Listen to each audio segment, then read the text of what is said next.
Next topic हमारा surface tension of class 11th of chapter state of matter. तो हमने पहले वेपर प्रेशर पढ़ा, हम सरफेस टेंशन पढ़ेंगे।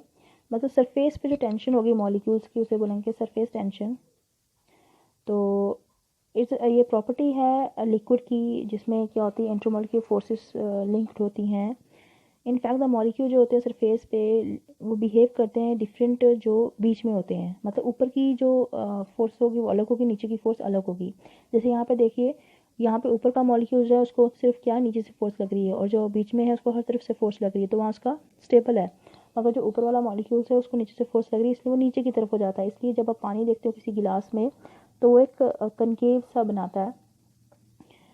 तो ये किसकी वजह से होता है? इंटरमॉलिक्यूलर फोर्स इसकी वजह से होता है।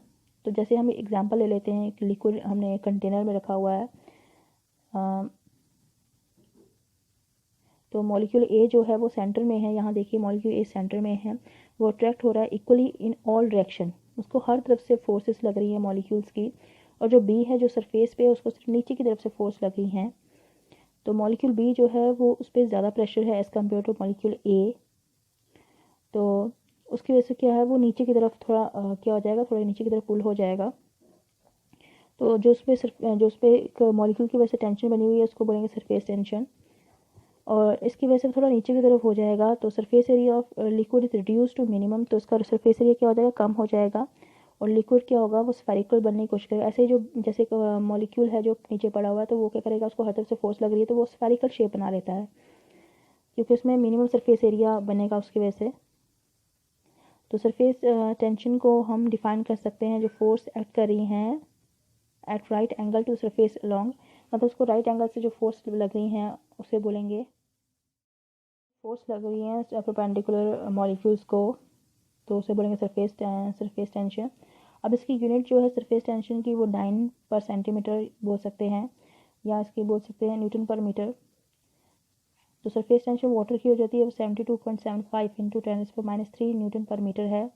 मरकरी की है 47.5 इंटू 10⁻² न्यूटन पर मीटर। तो हम इसको ग्रीक लेटर से गामा से डिनोट करते हैं। अब नेक्स्ट है फैक्टर अफेक्टिंग सरफेस टेंशन। कौन से फैक्टर अफेक्ट करते हैं सरफेस टेंशन को? तो ये डिपेंड करता है टेम्परेचर पे, नेचर ऑफ लिक्विड पे। दो हैं यहाँ पे। तो टेम्परेचर ऑफ लिक्विड क्या है, सरफेस टेंशन जो होती है डिक्रीज़ करती है। अगर टेम्परेचर बढ़ा दिया जाए तो जो होती है सरफेस टेंशन कम हो जाती है, क्योंकि मॉलिक्यूल्स जो है उनमें काइनेटिक एनर्जी ज़्यादा आ जाती है। इसकी वजह से वो मूव करना शुरू हो जाते हैं, तो फोर्सेस नहीं लग पाती हैं दूसरे पे, तो फोर्स ऑफ अट्रैक्शन कम हो जाती है, जिसकी वजह से क्या होता है सरफेस टेंशन कम हो जाती है। नेक्स्ट है नेचर ऑफ द लिक्विड। तो सरफेस टेंशन रिलेटेड है इंटरमॉलिक्यूलर फोर्स से। तो जितनी ज़्यादा फोर्स स्ट्रांग होगी उतनी क्या होगी, सरफेस टेंशन ज़्यादा होगी। अब यहाँ लिखा है consequence of surface tension. Surface tension की वजह से क्या क्या होता है? स्फेरिकल शेप लिक्विड ड्रॉप्स, एक स्फेरिकल शेप बनती है लिक्विड ड्रॉप की।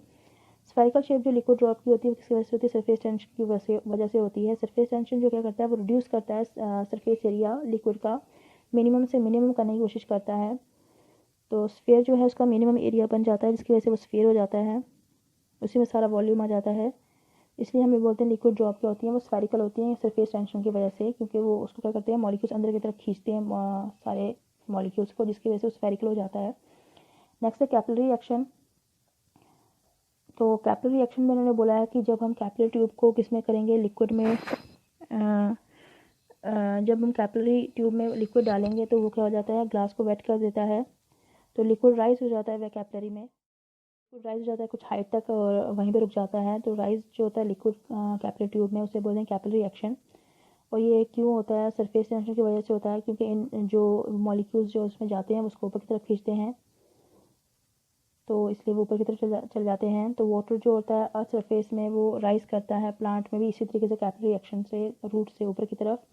तो ऑयल जो राइज करता है ऑयल लैम्प में, वो भी क्या है, इसी की वजह से होता है।